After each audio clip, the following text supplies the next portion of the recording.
ভাবুন তো, একটা দেশ আছে যেখানে সরকার শুধু জিডিপি দিয়ে দেশের উন্নতি মাপে না, যেখানে পাহাড় কাটা বা বিশাল বিল্ডিং বানানোর চেয়ে প্রকৃতি আর মানুষের সুখকে বেশি গুরুত্ব দেওয়া হয়।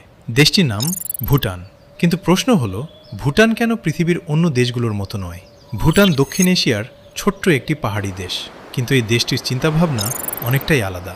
প্রথমত, ভুটান গ্রস ন্যাশনাল হ্যাপিনেস, অর্থাৎ মানুষের সামগ্রিক সুখকে গুরুত্ব দেয়। তাদের কাছে শুধু অর্থনৈতিক প্রবৃদ্ধি উন্নতির একমাত্র মাপকাঠি নয়। দ্বিতীয়ত, ভুটান প্রকৃতি রক্ষায় অত্যন্ত কঠোর। দেশটির সংবিধান অনুযায়ী মোট ভূমির কমপক্ষে 60% বনভূমি হিসেবে সংরক্ষিত রাখার কথা। আরেকটা মজার ব্যাপার হলো, ভুটান দীর্ঘদিন ধরে অতিরিক্ত পর্যটন ঠেকাতে নিয়ন্ত্রিত পর্যটন নীতি অনুসরণ করেছে।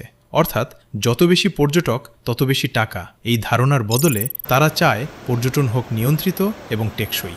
এমনকি ভুটানের ঐতিহ্যবাহী স্থাপত্যও খুব গুরুত্বপূর্ণ।